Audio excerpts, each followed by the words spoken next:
Hi, folks. Welcome to another episode of The Inciting Incident. I'm Tim Shields. Before we get started, to stay abreast of all the guests that will be on the show and my new book and all that stuff, you can sign up at therealtimshields.com. That's also my handle on all the social medias and stuff, just getting that out of the way. But let's get on with the show. Today's guest is somebody whose work truly lives up to her nickname, the Light Lady.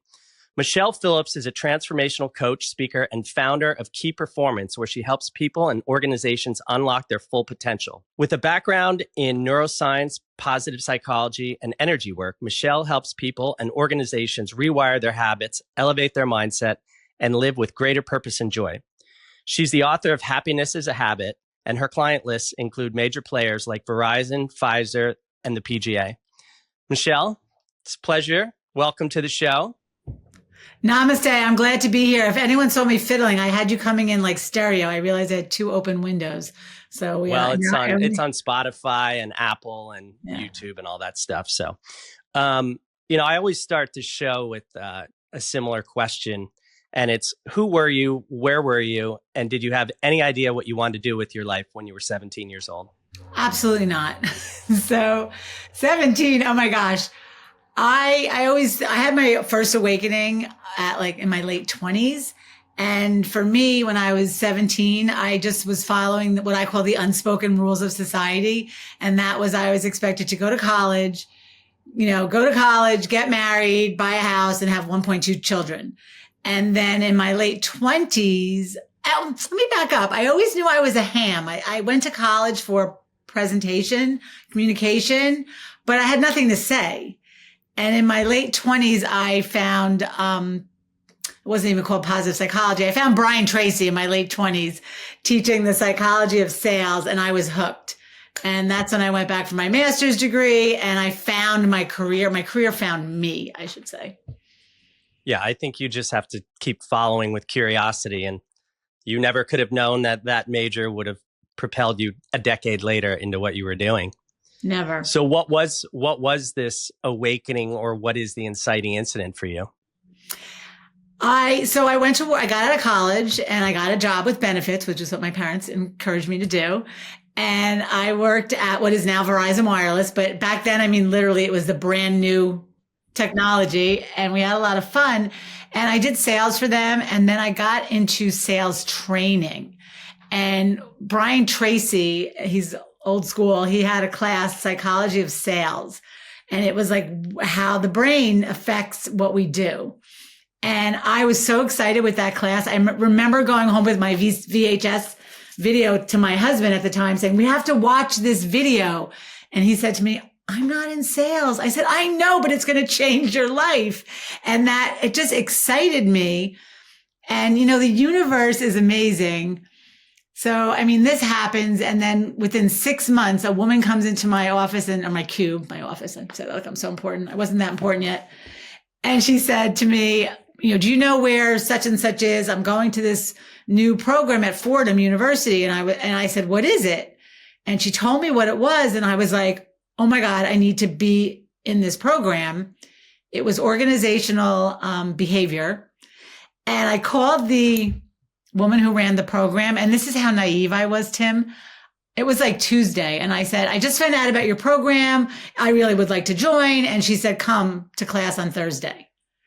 I started my master's degree at Fordham without ever. So I started and then I applied. So you talk about the universe lining things up. And when this Toby Tettenbaum, I'll give her a shout out. When I said to her, well, how come you just let me show up? She said, Michele, you were so excited on the phone. I couldn't say no to you. And it changed my whole career, trajectory of everything. So where did you go from, what was the next step after the master's? How did you get into this whole line of work? While I'm in the master's program, I gave a presentation and it was called Leading with a Heart. I'm in my late 20s.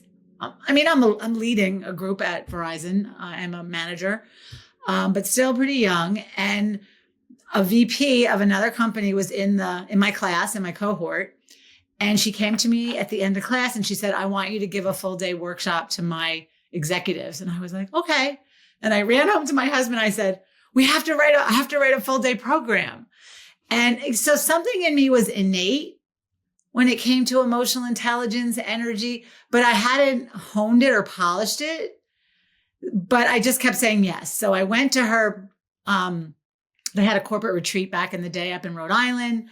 I gave my full day presentation, and then they all started hiring me. And again, the universe, energy, my boss at the time at Verizon said, Michele, you're good at this. Don't tell it, keep it under wraps, take days off when you need to moonlight and do side. And I started side gigging. And then I went to HR and asked if I could job share. I said, I want to. What does that mean? So there was back in the day, women that just had children would job share so they could still work 3 days a week. And I didn't have any children, but I went to HR and said, I want a job share with this woman Audra, I'll give her a shout out. I just reconnected with her. So you get 2 people 3 days a week and you don't pay their benefits for kind of one salary. That way I only had to work 3 days a week and I would have 2 days off. So I wasn't totally leaping out yet, but HR said no to me probably 2 or 3 times. And we just kept strengthening our case. And HR finally said yes. So I was giving training classes at Verizon, which I loved, and they really were fabulous, but something, that energy was pulling me, right? There's something else you should be doing. So then I was moonlighting with, had one client to start, and I was doing workshops for them. And then in 2000, I just jumped ship. This August will be 25 years. I left in August of 2000 and started my. Man, when I was that age, my first job was barnesandnoble.com, and then moved to Seattle, Microsoft and stuff. I would have been absolutely terrified. I was terrified to even open my mouth in a meeting. Nonetheless, lead one. So how did you get over that? I'm not sure I have it. So there's probably a reason why I've been a ghostwriter and a literary collaborator, but I'm, starting to do my own thing and put my own thing into the world. I would say,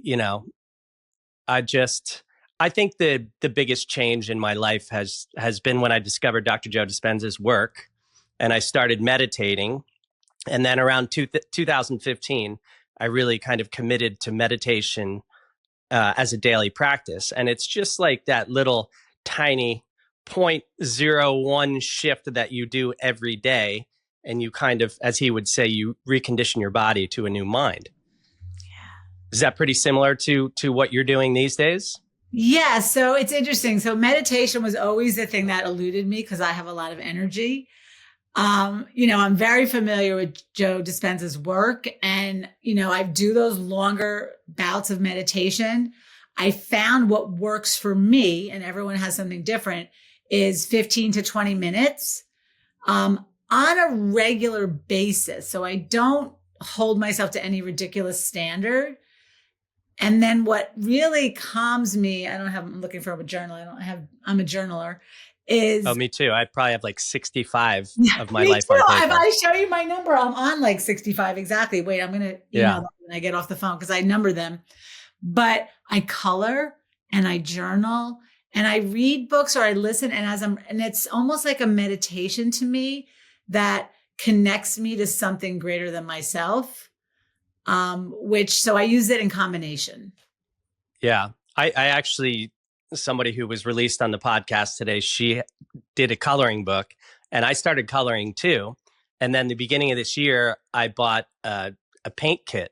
And I'm like, I'm just going to start painting because I usually go for a walk up in this canyon near where I live.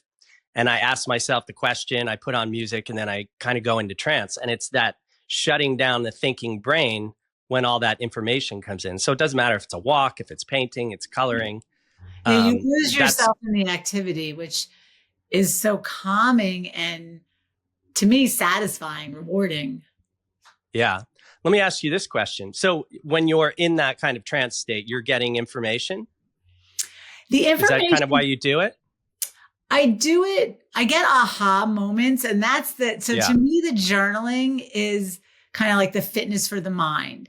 So I have my 15 to 20 minutes of meditation, and then I usually read something that inspires, motivates, or educates me. And then I journal about it. Today I'm reading, what was I reading this morning? The Masters of the Far East, which I've read. Oh, yeah. I read it already, but I'm like, let me pull it out again. And it was talking about the mustard seed and how that little seed has everything it needs to be, the spice. So you have to know exactly what you want in order to manifest it. So this morning's journal was, what am I manifesting? And even though I've been working on this for years, we're becoming. Who am I becoming? What do I want, this next phase to look like? So yeah, and it raises my energy to a place where I just feel so good that I know I could start my day. And that's always my goal, is to get my energy in that flow, in the flow state. I'm saying almost in the flow state. Yeah. So you do a meditation and then you read something and then you journal about it. That's kind of your morning practice. Oh, that's amazing. Sometimes color. Yeah. Yeah. And one thing that I do every day, and I've been doing it since October 2010, is a gratitude and intention journal. I just write down 5 things I'm grateful for and 5 things I intend to create. And I can't tell you how many things I've created out of that. It's actually fun? kind of, I love it. Yeah, it's actually created the story arc to my first book. So every couple chapters is this gratitude and intention thing that I wrote, because I just bought a one-way ticket to India after my mom passed away, and I didn't have a plan or a clue. And everything I was writing down was just manifesting out of it. So what do you think is happening there between the intention and the manifestation? Yeah. So I've always had these I'm a quotaholic. So one of the things I always say, write your outcome and follow the energy. So I do believe in things we can't see, right? So, my thoughts are going forward. So if my thoughts are going forward towards what I want, then the universe is going to bring me back. It's a mirror. It's like the pebble dropped in a bowl, right? The ripples go out and then they come back to you. So I think for me, I like to tell people that I can't prove this to you, but I could teach you activities and then you prove it to yourself. So when you get that one-way ticket to India and you start seeing things come and you're like, whoa, right? I want more of this. Like, how do I keep this going? And unfortunately, well, for me anyway, it's, it's never a up, up, up, right? Yeah. It's always up, down, sideways. But then I think what I've really found, Tim, is the more I keep my energy at a good level, the more good days I have in a row. And then I start almost calling them magic carpet days. And where you have these I call them micro moments of magic, where you just talk to someone, you have a good Uber driver, you sit next to someone fun on the plane. Yesterday, I got off the plane and I'm saying, goodbye to my chairmate. And he says to me, have a good day, Michele. And I was like, hey, how do you know my name? Because we didn't really talk at all. And we just said hello and sat down. And he goes, you had your phone open. I saw it on your license, and but that little moment made me laugh. And it's like, when you put out that energy, you get these little fun God winks, or whatever you want to call them, universal winks. Yeah. I call them spiritual breadcrumbs in the new book. Yeah. So you teach leaders as well. Is it one-on-one? Is it group? Like, what's your work? Yeah. So gosh, for almost 25 years now, I go into corporations, Fortune, 500, 100 corporations, and I work with groups of people. Late in the last 10 years, it's mostly been intact teams, and I work one-on-one. So depending on what they need, my whole thing is about really helping people connect to their own guidance, and they make better when they listen to their own self. When they listen to themselves, connect their head to their heart, they make better decisions than trying to do what they think they're supposed to do or what people want them to do. So it's really helping people, now with emotional intelligence and positive psychology and the neuroscience behind all this, it's getting people to take that pause, check in with their nervous system. And, am I going into this meeting in the right frame of mind? Is my energy at a good place? Is my heart palpitating, or is it steady and calm? Am I grounded in who I am right now, or do I feel wobbly? And how do you get them to do that? Yeah, so it's really identifying the emotions. I call it write the outcome. So what's the outcome you want? Say you're going into a meeting. I'm going into a meeting. I have to present my findings. What's the outcome you want in the meeting? You want to be articulate, confident, knowledgeable. So you write that. And then it's, what are any doubts I'm having? What's the underlying resistance? Are they going to believe me? Am I too young? Am I too old? Am I too, whatever we're stopping ourselves with. And then identifying the feeling of those doubts and knowing if I'm feeling doubtful or less confident than I expect, because I'm worried about that they might judge me, I can't jump from feeling a little worried to feeling amazing, but I can go from worried to feeling, but I know my stuff. I've done my homework. My research is solid, right? I might not be able to answer every question, but I can admit that. So you start to, I call it the ladder up technique. You start to ladder up your emotions as if you were climbing a ladder on a high building. So most people want to jump from not feeling good to feeling good, which is why we drug, drink, shop, any, behavior like that. But when you could just say, I don't have to feel amazing. I just have to think of something that feels a little bit better. That gives me a little bit of relief. So, what's a better thought than I hope I don't bomb? I know I'm going to put my best foot forward. So I teach people the ladder up technique, and the goal is to actually feel it in your body. And that's where the journaling comes in. You can prepare yourself before the meeting by journaling all these things and getting yourself to that feeling. It's almost like visualization, but in writing. So then when you go in, your brain is already wired for that feeling. So here's a question that probably is relevant. It's my experience, but relevant to, I'm sure, a lot of other people. I've been on kind of a magic carpet ride for 2 months. And then, Monday, something kind of took me down, my own thing. And it was this trigger that kind of put me into this younger version of myself. Yeah. And I was even conscious of it, but that memory lives unconsciously in the body.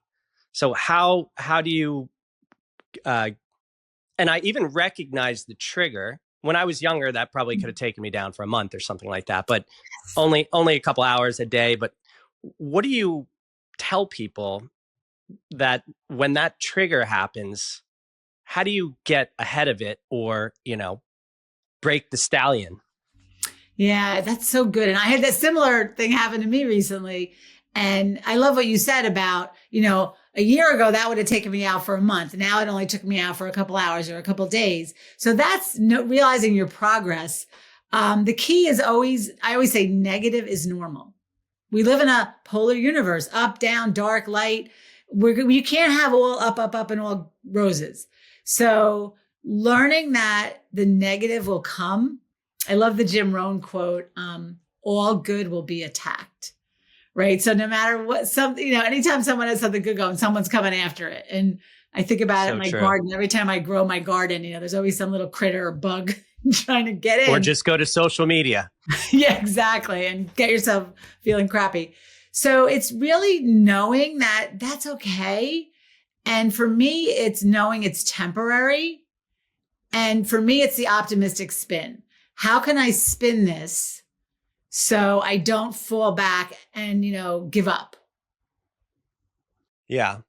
So, in corporations, in organizational structures, information flows top down. But when you're working with energy, it's more of an all-encompassing or expansive thing. Can you alter that kind of paradigm of top down to sort of more a flat, equal structure? Yeah, for me, it's always been about, an organization is made up of many people. And most organizational policies, let's be honest, right? There's a lot of red tape. There's a lot of stuff. There's a lot of BS. But you have your circle of influence and you're like a satellite dish, right? Your emotions are like just coming out from you everywhere. So to me, it's getting yourself in that good feeling zone. I call it your personal energy alignment zone. And then when you go into corporation, so if you do your meditating, reading, and journaling before you go into corporation, that energy is emoting from you. And the downers and the people that, whatever, they usually steer clear of you, or they don't mess with you because you just have a different aura about you. And again, this comes and goes.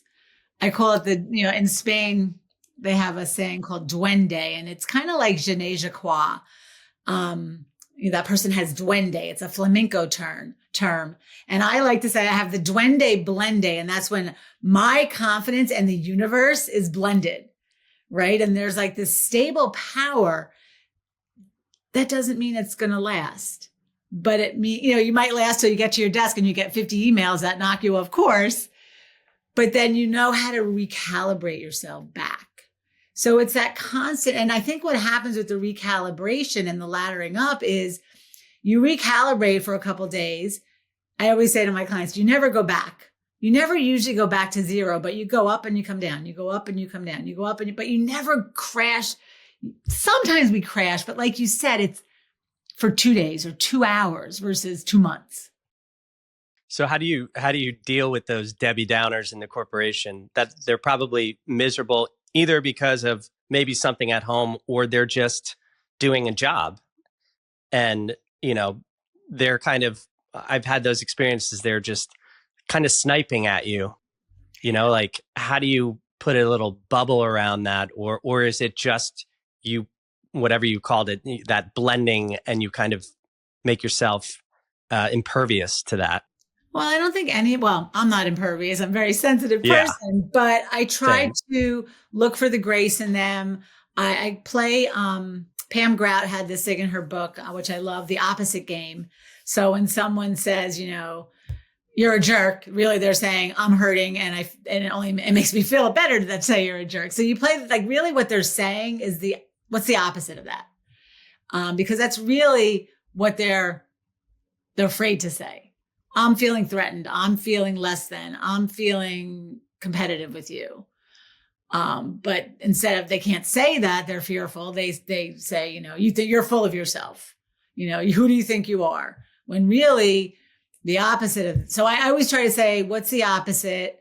And I think the other thing I did very early in my career was I made a decision I would get along with everyone. I didn't have to like them. I didn't have to eat lunch with them. That's good. But I would find a way to get along with everyone. It just makes makes my life a lot easier. I think that's a very powerful quality. It's adaptability. Yeah. And somebody kind of pointed out a little while ago that I was I'm not surprised by this, but somewhat judgmental in some arenas of my life. And I wasn't even aware of it because it lived as kind of an unconscious program and a conditioned behavior pattern. And what I try to do is exactly what you said, like find the grace in other people. I'm like, okay, I don't know their story. I don't know their childhood. And, you sometimes have these situations. I'll be at like a workshop or something and I sit next to somebody. I'm like, oh, great. And then I find out they have the most profound life story. And I mean, I can't tell you how many times that's happened in my life. And it's just, I guess it's just finding that the humanity in people. Yeah. And it's taking responsibility for your part in it. 1997, I got certified through Jack Canfield's out in Santa Barbara. And it was a 7-8 day workshop. And there was a guy there and he had a really weird haircut. He just looked odd to me. So after every break, we had to change seats and sit next to someone new. And I purposefully avoided him because he looked weird. Of course, 7 days of moving, 8 days, we finally sat next to each other. And I found out he just had brain surgery because he had a brain tumor. So all my judgment about his weird haircut. And at that point, again, that's me. So I had a saying then. I said, 9 times out of 10, when I judge, I'm wrong. So Michele, cut it out. So true. Yeah. Stop. And we're judging creatures. I still tend to judge, but you stop yourself quicker.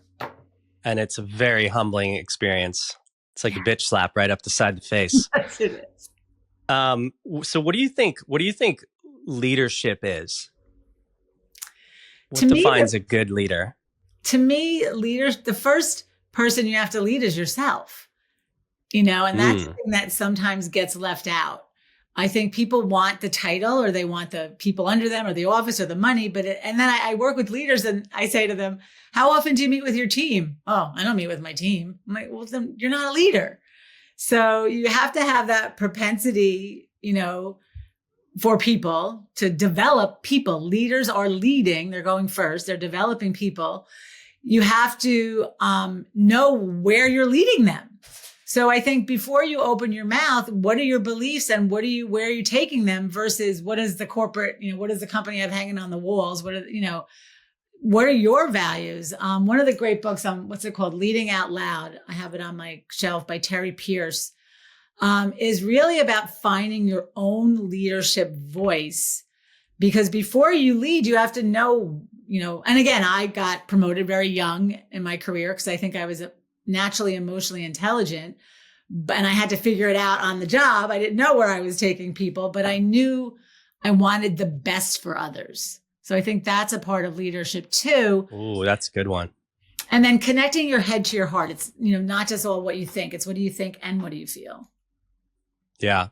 In my early 20s, I was going to a lot of therapy, and the therapist was always like, you live up here, you have to be in your body. And I'm like trying to figure this out intellectually. What does that mean? And exactly. And it wasn't until I started meditating that I, sort of got more into my body. But so how do you step into leadership if you're a reluctant leader or fearful? Well, I think, you can lead the horse to water. So I've had leaders that I coached over the years that were just in the wrong position. They, some of them just said to me, I don't want a team. I just want a seat at the table. So I think that's where corporations can do a better job, because the trajectory, the career path is usually you have to become a leader to keep climbing. And what if corporations had these specialty positions where people got to be an expert in their area of expertise and not have people? Because not everyone is cut out for people. So I think, I just lost your question. What was your question? Well, it was, how do you step into leadership if you're a reluctant leader? You have to want it, right? One of my slides when I talk to leaders is decision to lead. Just because you have the title, the office, the money, have you owned it? Have you owned that you're the one going first? You aren't waiting. It's not, it is a democracy sometimes, but sometimes you have to make a decision. You have to make hard decisions based on what you know at that moment. So I really, I ask a question from Terry Pierce's book, which I love. It is, what have you done in the last 12 months with your own money, on your own time, to develop your ability to lead? So it's not just about the corporation, helping you be better. It's about, are you willing to get better on your own? And if you're not, you probably shouldn't be leading people. Yeah. I've always kind of been a reluctant leader, and I only take the lead when it's given to me. But yeah, I guess I'm trying to figure that out. Say more what you mean by that. Well, I'm getting better about it, but if I'm on a Zoom call or something, like, I don't speak up unless somebody asks me. Like, when I was in high school, I was the captain of the soccer team just naturally because of talent. In college, I didn't go after becoming the captain. Like, I just was waiting for the coach to hand it to me. And I guess it's because I didn't really know how to speak, I didn't know how to speak for myself. Losing the word, become my own. Anyway, I can't think of the word right now, but yeah, no. So, the same thing. It's learning. When I first got promoted, I remember I walked into my boss's office and there was a new org chart on the desk and my name was on it. I was like, oh, I'm getting promoted. And I didn't know the first thing. So again, for me, it came from reading. I think all the answers are in books. I just love books, but there's lots of books, there's lots of classes, there's lots of, the self-education, I think is really important for leaders. It's not just about knowing the job. So how did you handle those positions and did you enjoy them? Yeah. When I was I like my last corporate job, I somehow found myself as like a director in this marketing company. And they were like, you have to like lead these, you have to lead these things. You have to direct them. And I'm like, I don't want to deal with the clients. Like they're nightmares. I just want to do the creative work. And I Also, probably would have gotten fired, but then I wound up working with Dr. Joe Dispenza. So I quit my corporate world. But yeah, I was always trying to fit into that world and always freelancing. And I'm like, oh, this job's going to fix this creative itch. Like this is going to be the one. So I always had like one foot in the corporate world for the security and safety. And then, also always pursuing my own art and writing on the side. But I and think, that's a really good example of someone who has a lot to offer creatively, but doesn't want to lead people. And I think knowing that, and I think for men too, it's very important because the unspoken rule is like, you should just climb the ladder. And it's like, no, I don't want to climb the ladder. I want to be creative. I want to put all my energy into, these other skills I have. And, corporations making room for that expertise because they're losing valuable talent like someone like you, right? Just because you're not fitting into their box of what it looks like. yeah, that's, and another thing, like I was in advertising and you're just at my level when I broke into advertising, I was just a little cog in the wheel. It's, and I guess that's kind of the way it is, but it's the creative director's vision and you're just doing this little tiny piece of it when Right. you have, and maybe I should have spoken up, but I always had imposter syndrome, like because I didn't go to advertising school. I didn't jump from agencies from LA to Chicago to New York. So how do you tell people to deal with imposter syndrome? That's a good question. When I first started doing this, I had a lot of that because at the time I didn't have a master's degree and I didn't have a book. I mean, so the voice in my head would say, who do you think you are? You didn't write a book. You're not, PhD or whatever. And I had to, again, that's that rewiring in my brain. And I knew enough to say, Michele, I need to but I knew I was good. That's the other thing, right? I knew I was onto something. So I created an affirmation that said, I get to do this because I get results. I'm good at this and I get results.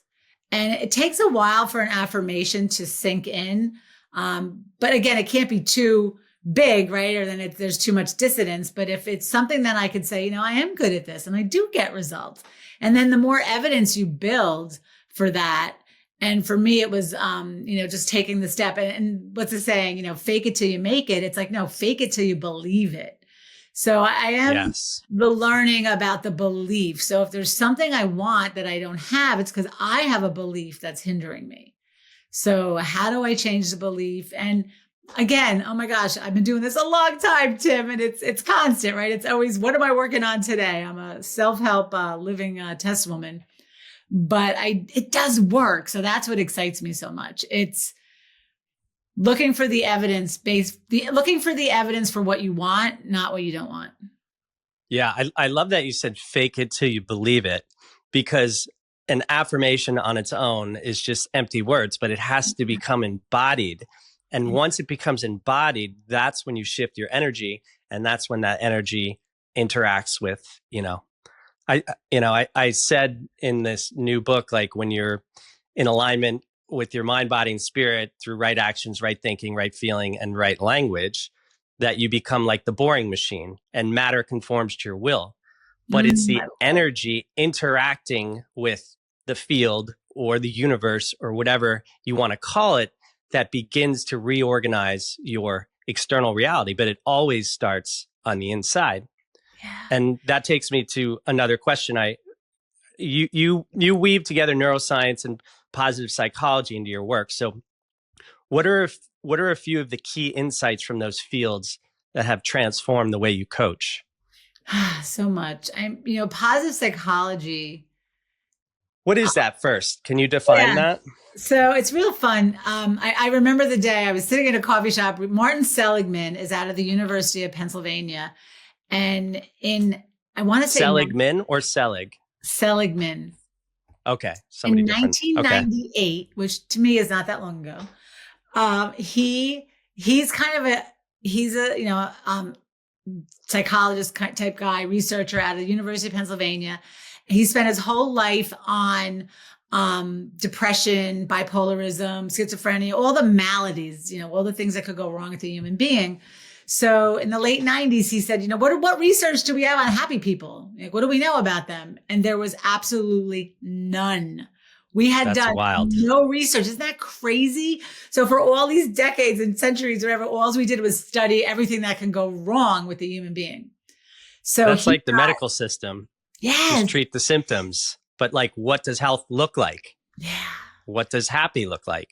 Exactly. So he got a grant and he started studying it. And they found that your happiness came from three things. The research showed 50% of your happiness, and I'll say satisfaction because it's not happy. You're not always jumping off the walls happy. You're just content.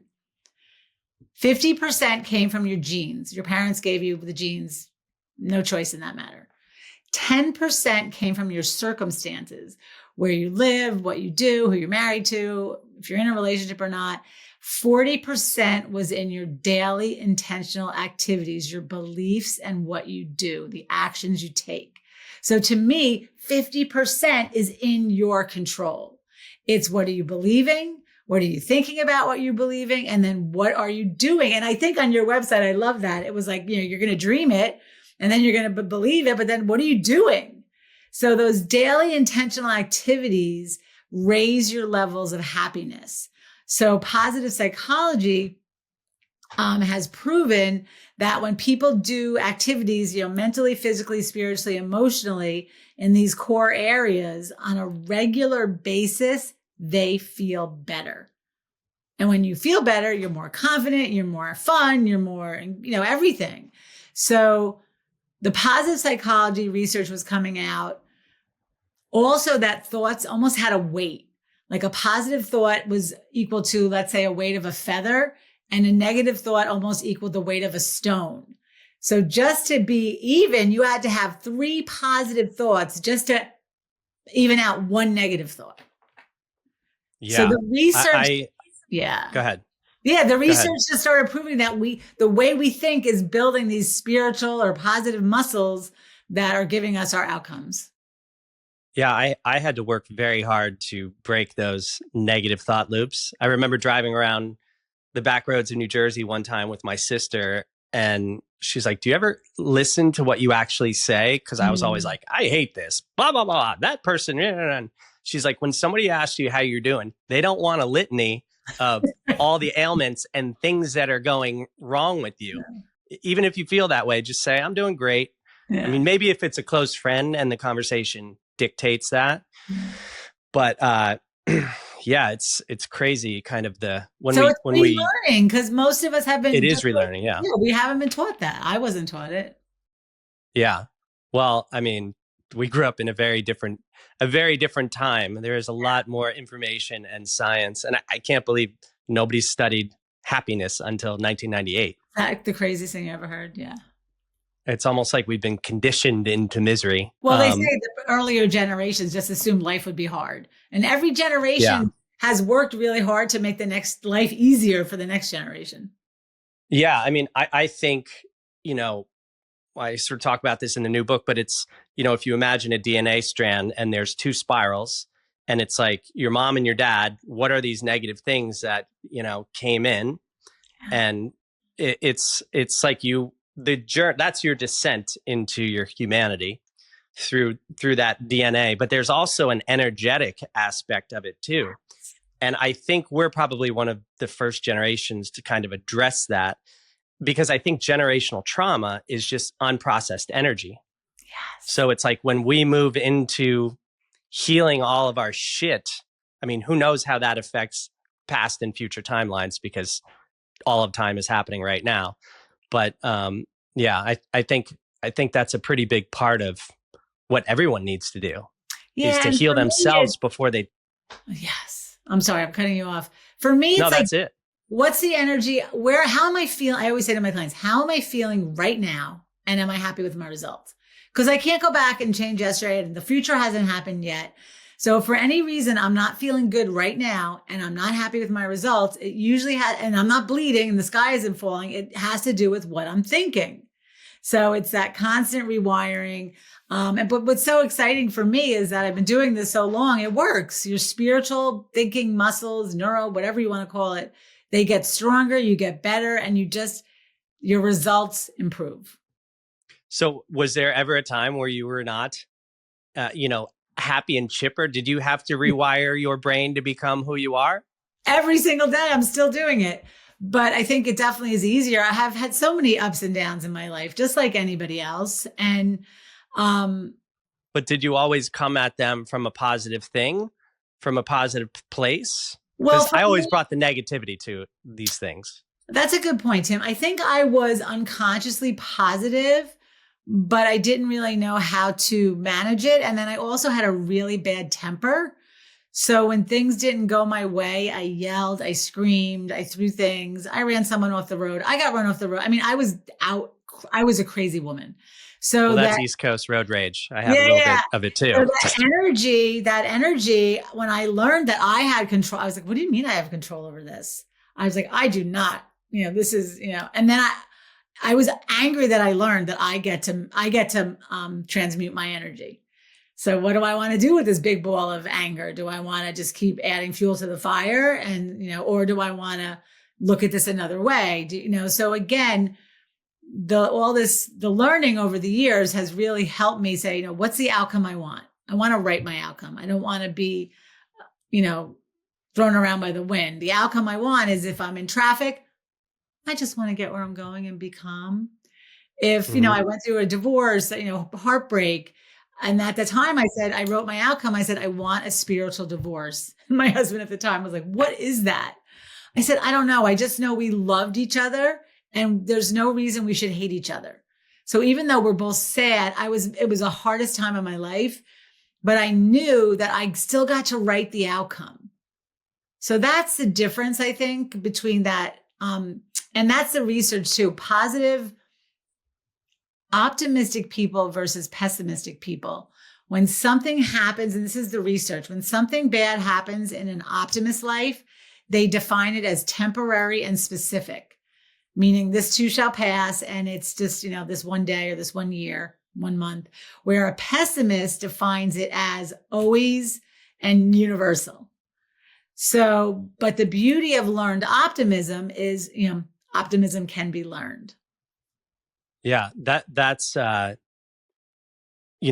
I had that little moment that took me down, I brought the old pessimistic person right to it and be like, this is going to be my life, but I have all of us have sort of at a certain age, a body of life experience and wisdom that shows counter and that you do rise and that you do overcome and that something always is better right down the road.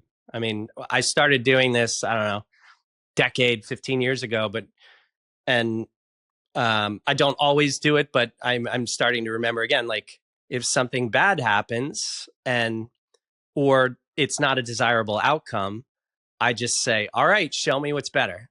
I say that out loud. And usually within 24 hours, some door opens up that I could never have seen.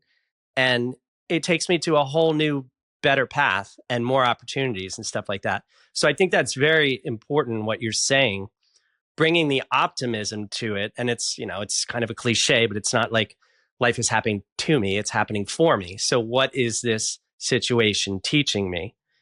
And I'm sorry, go ahead. Go ahead. No, go ahead. My dad passed away about 1.5 years ago. And I think that was one of the biggest things where it showed me all this stuff I've been talking about all these years worked. I had dreaded that day my entire life. I just thought that I can't imagine. My dad, he was my guy. He got me. He's the one person that understood me, that, just saw through my pain. And we batted heads, but we loved each other. And I thought, I cannot live on this planet without him. And when he passed, again, I thought, and I was preparing. I mean, I was like even preparing this 5 years before he died, right? It was like, because I knew I had to prepare myself for this. And I said, I get to write the outcome. And when he passed away, this weird, and I shouldn't say weird, this strong energy of strength, divine strength and acceptance came over me. And when he was like working out and he was, younger, he would write the word relentless on the bathroom mirror. And I thought, like, he's pouring his relentless strength into me. And I could be sad and strong at the same time. My dad is now free of pain. He is my chief spiritual angel, and he is reveling in his new role in my life. He is always in a good mood. He was kind of grumpy sometimes. He's now always in a good mood. He's always full of good ideas, and he's always here for me. He doesn't have to go anywhere. I could talk to him every day and keep him alive. And when that calmness that came over me just put all this work I've been doing all these years into such perspective, because when something that happens that you can't change, you can't make it better, it's not getting better, it's done.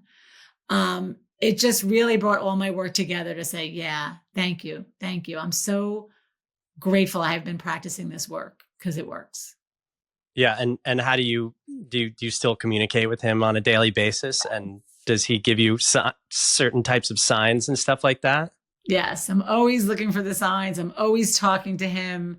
Let me think if I have a good sign recently. I mean, recently I was in Scottsdale a couple of weeks ago, and my dad was a fisherman, and I had given him an anchor and a cross when I got married, my first marriage, and he wore it on his neck his whole life. I now have that and I wear it. And when we were in Scottsdale, asking for a sign, I got in the pool, and this girl, we just started talking, this woman, and she lifted up her hand and she had an anchor right here. So I said, oh, that's a sign from my dad. And then her husband comes over. He's got an anchor, a lighthouse, and a deck of cards. My mother collects lighthouses and plays cards every Monday night. So I was like, so I just, yes. I never question it. I always just say, yes, thank you for the sign. Yeah. I mean, we have to allow ourselves to be guided too. People who are shut off to that, they can't see those possibilities.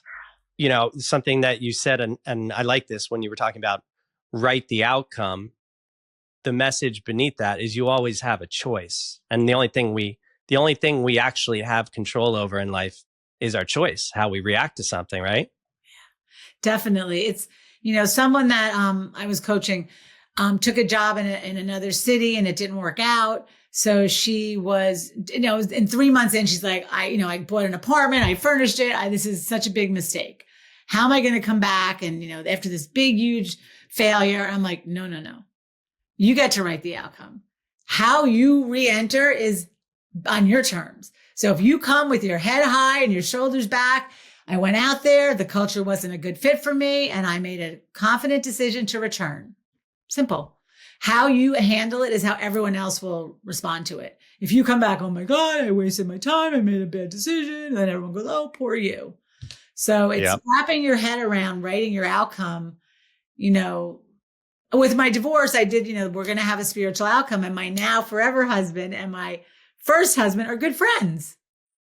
Wow. And so I think there's something in there. You probably have to learn to forgive yourself, right? Oh, of course. Yes. We're so hard on ourselves. And mentioned what we call the inner critic, or that beating up voice. I've actually named my voice Wanda. So she's the voice that nags me, that she's a bitch, if I could just say that. And she's relentless. You can. She's like, but Grace is my voice of, love. So sometimes Wanda just goes at me like, Michelle, you're not, who do you think you are? What are you doing? You made a mistake. You're so stupid. She's like relentless and she's harsh. And then I'm like, Wanda, thank you. Grace, what do you think? And Grace says, you're fabulous. I love you. I know you're doing your best. And my husband and I named them, and he has his own names for his alter egos also, because when we name them, they're not who we are. So whenever I get a little grouchy, and my husband will be like, oh, Wanda's in the room, and I'm like, yes, she is. Maybe you want to steer clear for the next hour. I'll just call the negative voice Dick. Yeah, exactly. So since you're working in kind of the energy realm, when you go into a corporation, which is usually not heart, usually not energy, it's all mind, how do you flip that paradigm? Such a good question. Sometimes I just ask people to hold their hands in front of them, right? When you hold your hands out, and if anyone's listening, if you're not driving, hold your hands out in front of you and feel the energy in your fingers. right? And a lot of people can't even feel it, but it's there. It's in your whole body, but we're not in tune to it. So I was like, your energy and your emotions are energy. So by really making that parallel, you could walk into a room and say, oh, I could cut the tension with a knife. Or you walk into a room and everyone's having fun. You could feel the energy. So I use emotions. I mean, I could get very metaphysical and very woo-woo really fast. And I've learned to own that. And I'll say to my students, my participants, and I work in a lot of left brain places with scientists and researchers. And I say, if I get too metaphysical or woo-woo, just bring me back. But I really make it a point to bring things to their simplest terms so that people understand them and then can apply them. The biggest thing for me is that you can apply them. And people understand like, oh, I can cut the tension with their knife. You can feel energy. When people see your name on their phone, what's your energy brand? I say, we all have an energy brand, right? If you are in a bad mood for a day, that's a bad mood for a day. But if you've been in a bad mood for the last 3 years, that's your brand. So when people see your name on their phone or in the email, what do they say to themselves before they even open it? Right? Oh, Tim's on the phone. I can't wait to talk to Tim. Or they're like, oh, let that go to voicemail. So people can relate. So I really kind of break it down into simple to understand terms and then explain how they can navigate it. And do they usually get it? I think so. I've taken the approach over the years, SW, SW, SW. Some will, some won't. So what? I can't, for me, it's like I have all this valuable information that I believe with my whole heart. I will jump up and down on the desk. I will scream from the rooftops. But if it's not your cup of tea, then you got to find something else that motivates you. So I don't get connected to that outcome. Yeah. So what role does emotional intelligence play in leadership and personal growth? Yeah, I think for me, it goes back to, understanding your own. You can't help other people with their emotions if you don't understand your own. And, I had a guy once say to me, what do I feel? I don't know what I feel. I have to ask my wife. We've all been so conditioned to just think, what do you think? What do you think? So the shamans have a saying, name it to tame it. If I can name the emotion, I can tame it. And whether you're a man or a woman, we all have emotions. Women have a more socially acceptable bandwidth at work than men do. Like we give you 4 emotions that we think are socially acceptable. And interestingly enough, for men, anger is more acceptable than fear or hurt. So that's why this, machoism or, it's like, but under anger is always fear or hurt. So it's really helping people name where they are and how they're feeling, and knowing that how they're feeling isn't who they are. It's just how they're feeling in that moment. And usually it's connected to what they're thinking and what they're believing. And then when they get the connection, they start to manage their emotions. They start to manage their energy. And they don't crash so much. They don't have those really low. They're not going from low to high. They're more stable. Yeah. I definitely took note of a couple people when I was in the corporate world, men, leaders who just, they were kind of ruthless and just climbing the ladder. Like they did not have that emotional intelligence. And it's almost like that system just rewards that because it's output, it's numbers, results. Yeah. What was interesting in the Adam Grant did the research on givers and takers. And so those ruthless takers, so in organizations in life, there was givers, matchers, and takers. They said, who do you think does better in life? The matchers, the givers did better, the smart givers, not the doormat givers, not the ones that just gave till they were depleted, the ones that were really intelligent in what they gave.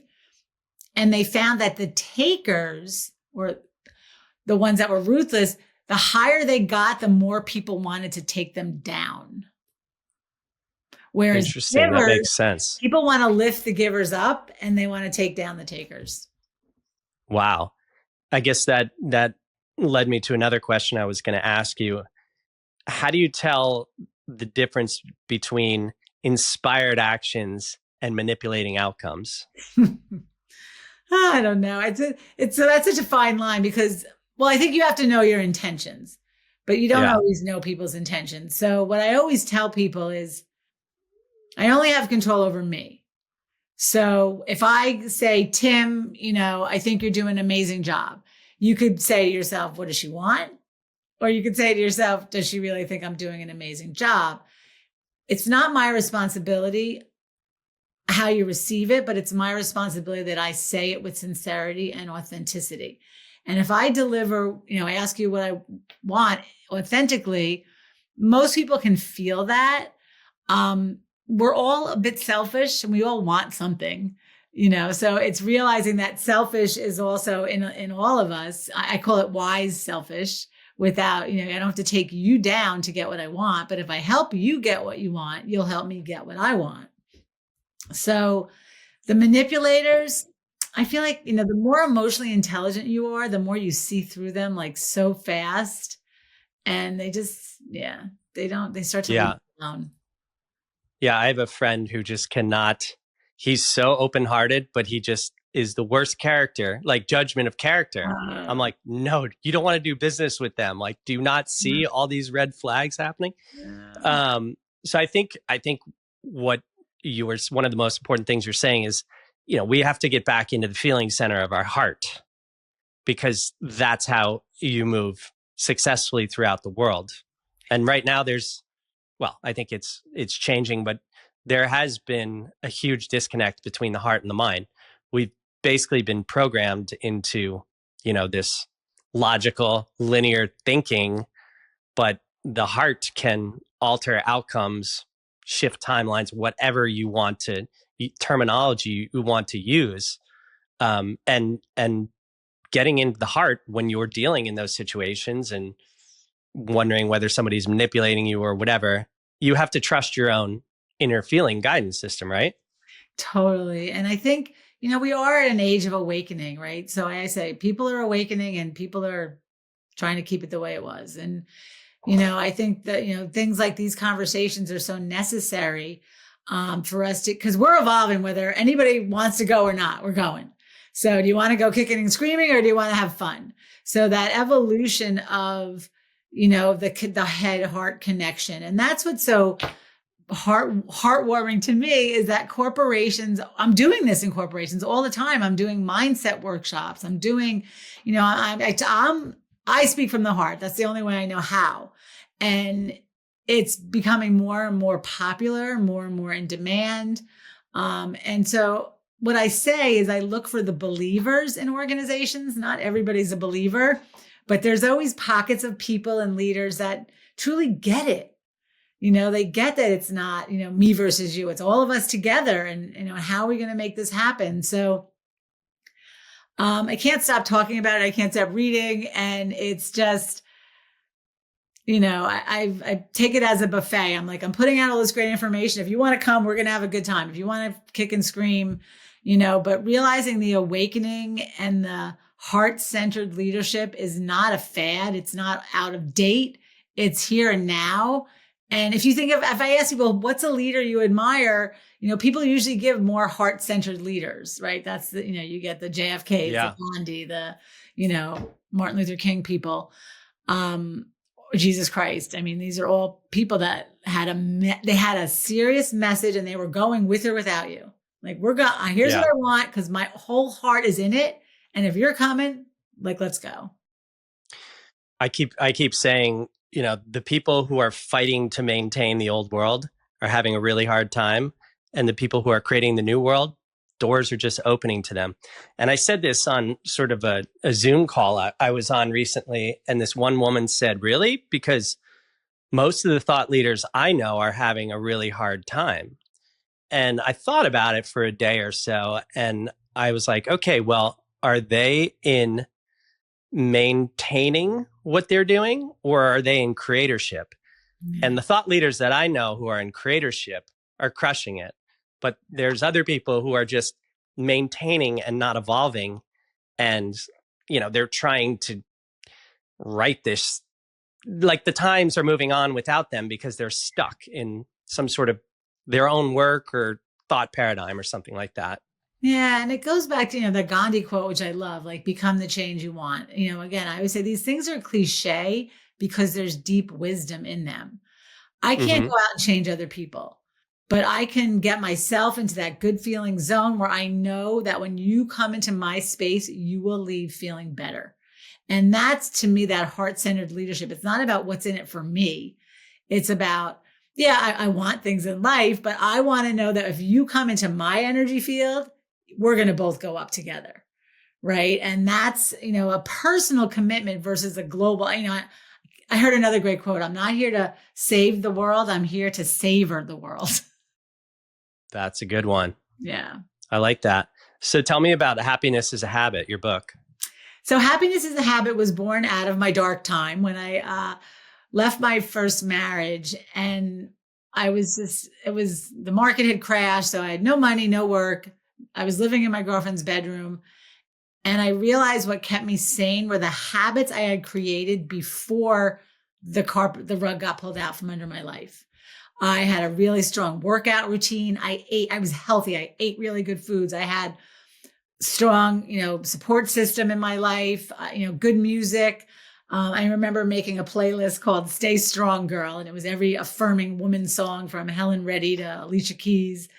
And the habits, just because, and that's something that came out of the positive psychology research. An optimistic person, when something goes wrong in their life, they don't let it affect all the other areas. They're able to compartmentalize. Whereas a pessimistic person, like, loses his job, goes home, kicks the dog, barks at the kids, yells at the wife and sits on the couch and, drinks beer or whatever. So let it affect everything, where an optimist will say, oh, now I'm going to work out more. I'm going to take a cooking class. So it's making sure you're doing something for yourself mentally. What are you doing for your thought process? Physically, what are you doing for your body? Spiritually, what's your connection to something greater than you? And emotionally, how are you navigating your nervous system? And basically it's 44 habits, which were just born out of things I was doing already when the world came, my world came crashing down. And it's, the whole theory is, if you pick one tiny little habit, so small, eat an apple a day, read 10 pages of a book, and you do that habit for 90 days. If all you do is pick one small thing every 90 days and add, in 5 years, you would have amassed 20 positive habits that are running on autopilot. Habits require no energy. They run automatically.